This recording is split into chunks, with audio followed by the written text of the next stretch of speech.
नमस्कार दोस्तों, GK study point में आप सभी का स्वागत है। दोस्तों आज की इस वीडियो में देखेंगे महत्वपूर्ण प्रश्न जो कि कॉम्पिटिटिव एग्जाम के लिए काफ़ी महत्वपूर्ण है। तो सभी प्रश्न को आप लोग जरूर देखिएगा और कमेंट में बताइएगा दोस्तों कि कितना प्रश्न को आप सही कर पा रहे हैं।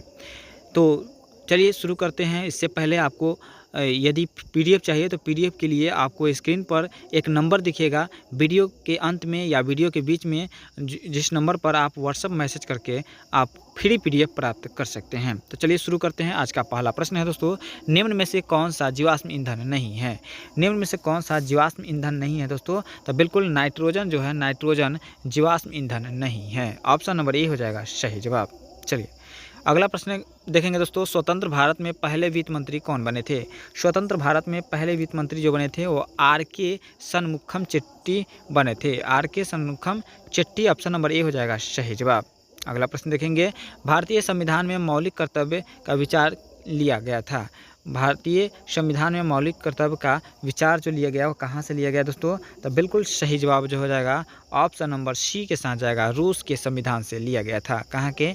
रूस के संविधान से मौलिक कर्तव्य को लिया गया है। जीवाणु का खोज किसने किया था? जीवाणु का खोज किसने किया था दोस्तों? तो लियोन हॉक ने जीवाणु का खोज किया था। लियोन हॉक ने जीवाणु का खोज किया था। चलिए दोस्तों अगला प्रश्न देखेंगे, बांग्लादेश का राष्ट्रगान किसने लिखा था? बांग्लादेश का राष्ट्रगान जो लिखा था वो किसने लिखा था दोस्तों? तो रविंद्रनाथ टैगोर ने बांग्लादेश का राष्ट्रगान लिखा था। ऑप्शन नंबर सी हो जाएगा, डी हो जाएगा सही जवाब। रिपब्लिक पार्टी ऑफ इंडिया के संस्थापक कौन थे? रिपब्लिक पार्टी ऑफ इंडिया के संस्थापक जो थे वो कौन थे दोस्तों? तो बी.आर. अम्बेडकर थे। कौन थे दोस्तों? बी.आर. अम्बेडकर यानी भीमराव अम्बेडकर जी थे। चलिए खालसा पंथ की स्थापना कब हुई थी? खालसा पंथ की स्थापना कब हुई थी दोस्तों? तो 1699 ईस्वी को 1699 को खालसा पंथ की स्थापना हुई थी। टाइगर राज्य किसे घोषित किया गया दोस्तों?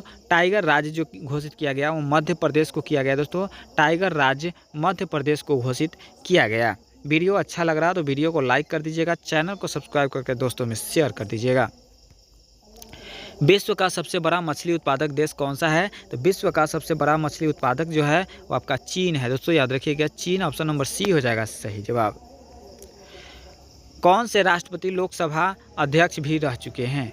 कौन से राष्ट्रपति जो है वह लोकसभा अध्यक्ष भी रहे हैं? तो नीलम संजीव रेड्डी है। कौन? नीलम संजीव रेड्डी जो है वो राष्ट्रपति और लोकसभा अध्यक्ष दोनों रह चुके हैं। ऑप्शन नंबर डी हो जाएगा सही जवाब।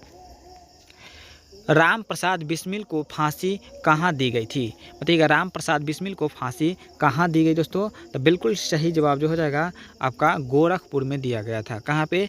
गोरखपुर, ऑप्शन नंबर बी हो जाएगा। गोरखपुर उत्तर प्रदेश में पड़ता है। भारत में विद्युत तार के जनक किसे कहते हैं? भारत में विद्युत तार के जनक जो कहते हैं किसको कहते हैं दोस्तों? तो बिल्कुल लॉर्ड डलहौजी को विद्युत तार का जनक कहते हैं। वेरी इंपॉर्टेंट प्रश्न है दोस्तों, याद रखिएगा आप लोग। चलिए बात करेंगे अगला प्रश्न, भिलाई लौह इस्पात कारखाना कहाँ है? भिलाई लौह इस्पात कारखाना जो है आपका छत्तीसगढ़ राज्य में है दोस्तों, याद रखिएगा छत्तीसगढ़ राज्य में है, याद रखिएगा। चलिए अगला प्रश्न देखेंगे, मध्य रेलवे का मुख्यालय कहाँ है? मध्य रेलवे का मुख्यालय जो है मुंबई में है दोस्तों, याद रखिएगा मुंबई में मध्य रेलवे का मुख्यालय स्थित है।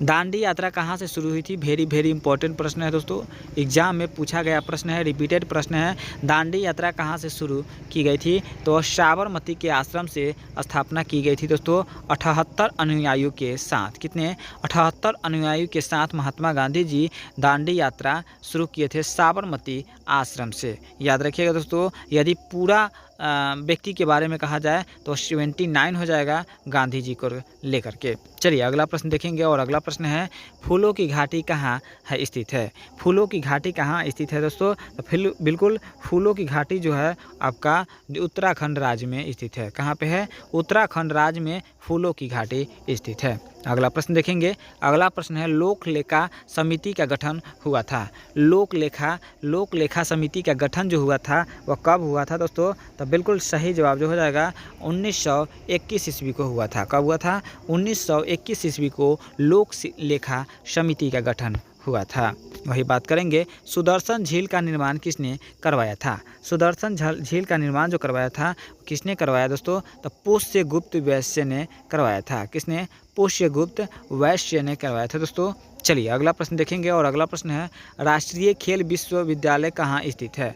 राष्ट्रीय खेल विश्वविद्यालय जो है वो कहाँ पर है दोस्तों? तो बिल्कुल सही जवाब जो हो जाएगा ऑप्शन नंबर ए हो जाएगा दोस्तों, अर्थात इम्फाल में स्थित है। कहाँ पे? इम्फाल में स्थित है। चलिए अगला प्रश्न देखेंगे और अगला प्रश्न है, भारत में निर्वाचन आयोग की स्थापना कब हुई थी? भारत में निर्वाचन आयोग की स्थापना जो हुई थी वो 1950 ईस्वी को हुई थी। कब हुई थी? 1950, ऑप्शन नंबर डी हो जाएगा सही जवाब। चलिए बात करेंगे अगला प्रश्न का, विक्रम साराभाई अंतरिक्ष केंद्र कहाँ स्थित है? विक्रम साराभाई अंतरिक्ष केंद्र जो है वो कहाँ पे है? तो तिरुवनंतपुरम में है दोस्तों, याद रखिएगा तिरुवनंतपुरम में है, ऑप्शन नंबर डी हो जाएगा सही जवाब। राष्ट्रपति शासन लागू किया जा सकता है। राष्ट्रपति शासन लागू जो किया जा सकता है किस अनुच्छेद के तहत किया जा सकता है दोस्तों? तो बिल्कुल अनुच्छेद 356 के तहत किया जा सकता है राष्ट्रपति शासन लागू। किसके? अनुच्छेद 356 के तहत। अगला प्रश्न देखेंगे और अगला प्रश्न है, महासागर का सबसे गहरा हिस्सा कौन सा है?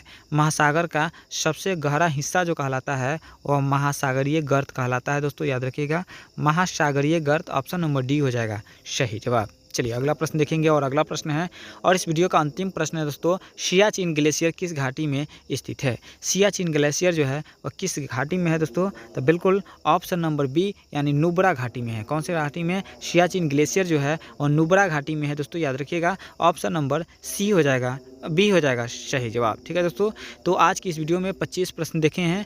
25 में कितना प्रश्न को सही कर पाए हैं कमेंट के माध्यम से ज़रूर बताइएगा, और नंबर जो दिख रहा है उस नंबर पर आप व्हाट्सएप मैसेज करके आप फ्री PDF जरूर प्राप्त कर सकते हैं। तो आज के लिए इतना ही। जय हिंद, जय भारत।